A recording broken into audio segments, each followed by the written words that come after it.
All right, everybody, what got me thinking about our next recipe was my love for summer and my sadness that it's ending, because I love my salads during the summer, especially my Caesar salad. And with fall and winter coming up, the nice cool months, I was thinking of a way to try and incorporate my love for salad into those months. And then it hit me.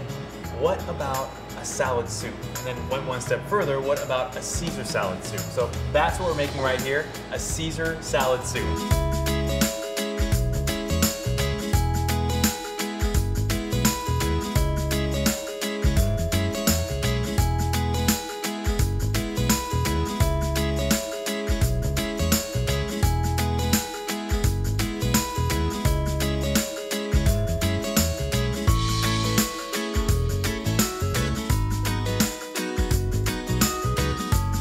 And the good thing about this one is everybody can eat it. This is going to be a vegetarian Caesar salad soup. Now I'm going to show you as we go through how you can make it non-vegetarian for anybody that wants to incorporate, meat byproducts and things like that to it. But first of all and foremost, vegetarian soup. So we're going to start off with a little bit of our extra virgin olive oil. I'm just going to let the pan, put it in my pan over here, let it kind of heat up and get itself going. Because I'm going to saute some onions and some garlic. We're going to start off with some onions. We're going to dice them up.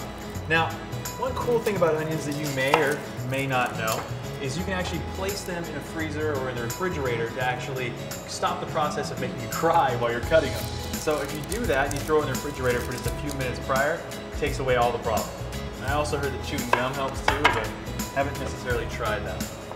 So we're just going to dice this up really quickly. You don't have to do it too fine or anything like that, just kind of get it going. Once these are all diced up, you can throw them in there, because next up we're going to mince some garlic. We're going to get all those flavors going in the base of our pan, getting ready for the rest of the ingredients. Next we're going to mince some garlic. One thing about garlic, again, if you do or do not know, is an easy way to take the shells off, to crack them once or twice with the side of your knife, and they'll de-shell fairly easily.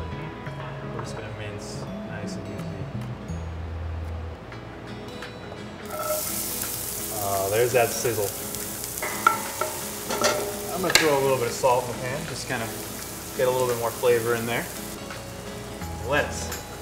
What we're going to do is just use usually about 1 heart of lettuce. You can go a little bit more, a little bit less, again, depending on what you're going to be making size-wise. Along with the lettuce, we're going to go to is use some snap peas. I've already diced up some, but I'm going to dice up a few, chop up a few more.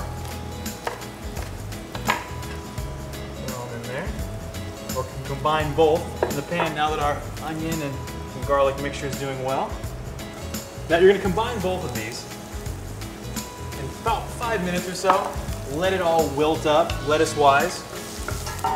Okay, well that's wilting up. We're going to take a little bit of a beat before we put our broth in, but I want to talk about something. Now, we're not going to use any anchovy paste or anchovies, so no meat products at all. But we are going to do to create a little bit of flavor is we're actually going to use Parmesan rinds. Now most people are like, oh, more cheese from this guy, but look, Parmesan rinds aren't edible, but they create so much flavor. There's so much flavor packed in this little bit right here. It's amazing, pretty unique. So we're gonna throw a few of these in there. Just throw all 3, why not? Huh? Mix it around a little bit. Again, let it just sit in there. Seems to be wilting enough. So what we're gonna do now is we're gonna add a little bit of vegetable broth. 2 cups or so, 2.5 cups. If you use less, your soup is thicker. If you use more, your soup is thinner.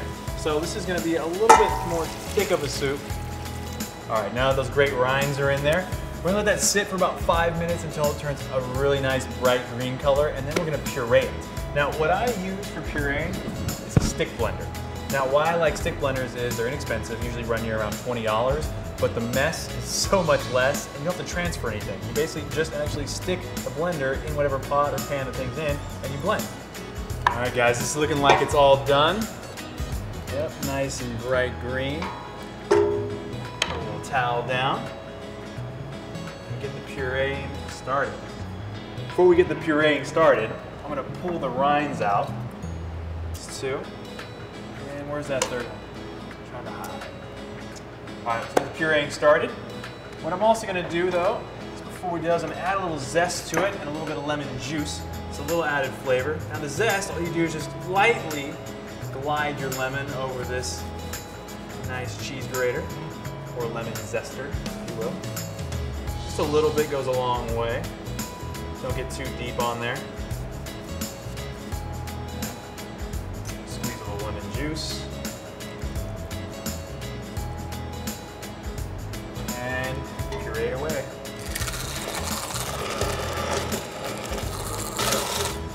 All right, looks like we're all good. Take my stick blender out, like I said, less mess. All right, this off. Towel. Now, it's time to serve. Get my soup fix, get my salad fix. I'm excited. Of course, we're gonna add a little more cheese. Love me some cheese. Get a little more flavor. A little homemade crouton. It's right in there for us. Turn it off. Ladies and gentlemen, we have Caesar salad soup. All right, let's see how this goes.